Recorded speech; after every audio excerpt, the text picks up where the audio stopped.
আপনারা জানেন জান্নাতের মধ্যে একটা মাহফিল হবে, সেমিনার হবে। সেখানে আল্লাহ জান্নাতীদেরকে নিয়ে একটা মাহফিলের আয়োজন করবেন। জান্নাতি শ্রোতা হবে আর বক্তা হবে তিনজন। প্রথমে বিশেষ বক্তা হিসেবে থাকবেন হযরত দাউদ আলাইহিস সালাম। দাউদ আলাইহিস সালামের কুরআন নাযিল হয় নাই, দাউদ নবী কোনোদিন কুরআন পড়েও নাই। তারপরে আল্লাহ সেদিন তাকে ইলম দিবেন, তিনি দাউদ নবী সূরা তোহা থেকে তেলাওয়াত করবেন। তাফসীরে এসেছে দাউদ নবী যখন কুরআন থেকে তেলাওয়াত করবেন, তার একটা গলা থেকে, একটা কণ্ঠ থেকে 80 রকম সুর বের হতে থাকবে।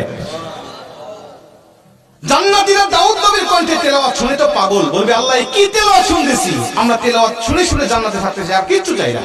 আল্লাহ বলবে এর থেকে বেশি সুমধুর তেলাওয়াত শুনতে চাও না? জান্নাতীরা বলবে আল্লাহ এর থেকে সুমধুর তেলাওয়াত হতে পারে, আমাদের আর বিশ্বাস হয় না। আল্লাহ বলবে কেন বিশ্বাস হয় না? দাউদ নবীর উপরে কোরআন নাজিল হয় নাই, দাউদ নবী কোরআনের জন্য মার খায় নাই। যে নবীর উপরে কোরআন নাজিল করেছি, যে নবী কোরআনের জন্য মার খেয়েছে, দাঁত শহীদ করেছে, মাথার হেলমেট ভেঙেছে, উহুদের প্রান্তরে রক্তক্ষরণ করেছে, ওই নবীর কণ্ঠ থেকে কোরআনের তেলাওয়াত শোনো, কেমন সুমধুর শোনা যায়।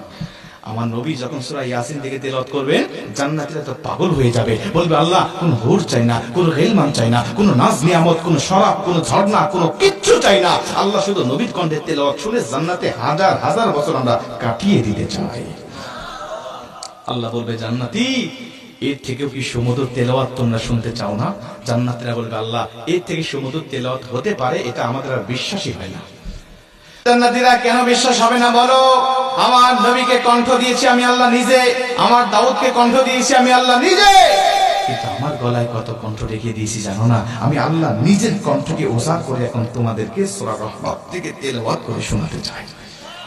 আমার আল্লাহ সেদিন টান দিবেন সূরা রহমান থেকে, আর রহমান বলবেন না, তিনি আনার রহমান বলে টান দিবেন। আমি রহমান, যে রহমানের কথা দুনিয়াতে তোমরা শুনেছো, যে রহমানের ভয়ে দুনিয়াতে পাপ থেকে বিরত ছিলে, যে রহমানের ভয়ে তাহাজ্জুদের ওয়াক্তে দাঁড়িয়ে চোখের পানি বিসর্জন দিয়ে নামাজ আদায় করেছো, যে রহমানের ভয়ে সারাটা দিন রোজা রেখেছো, যে রহমানের ভয়ে তোমরা সত্যের পক্ষে চলেছো, ওই রহমান আর কেউ নয়, আনার রহমান, আমি রহমান বলে আমার আল্লাহ সেদিন একটা টান দিবেন। আমার রবের টান শুনে জান্নাতীরা সেদিন হাজার হাজার বছর ধরে জান্নাতের মধ্যে বেহুশ অবস্থায় পড়ে থাকবে।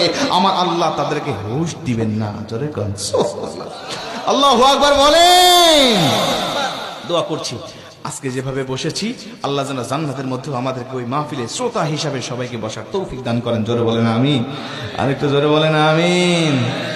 মুসলমান ভাইরা আমার লক্ষ্য করেন, অনেক কথা আপনাদেরকে বলতেছি, একটুখানি মনোযোগ দেন। এই কোরআন যে তার মানে জান্নাতের মধ্যেও কিন্তু ক্ষমতা কমে যাবে না, জান্নাতের মধ্যেই কোরআনের ক্ষমতা কিন্তু বেড়ে যাবে। নবীজির জামানায় কোরআনুল কারীমের ক্ষমতা যেমন ছিল, নবীজির হাত থেকে, নবীজির জবান থেকে যখন মানুষেরা কোরআন শুনতো, আমার নবীজির সুমধুর কণ্ঠের কোরআনের তেলাওয়াত শুনে শুনে হাজার হাজার মানুষেরা কালেমা পড়ে মুসলমান হতো। আজও নবীজির উপরে নাজিল হওয়া এই কিতাবের কোরআনের তেলাওয়াত শুনে আমাদের দুনিয়াবি বক্তাদের কণ্ঠে, দুনিয়াবি কারীদের কণ্ঠে কোরআনুল কারীমের তেলাওয়াত শুনে হাজার হাজার মানুষ প্রতিদিন কালেমা পড়ে মুসলমান হচ্ছে। জোরে কোন সুবহানাল্লাহ।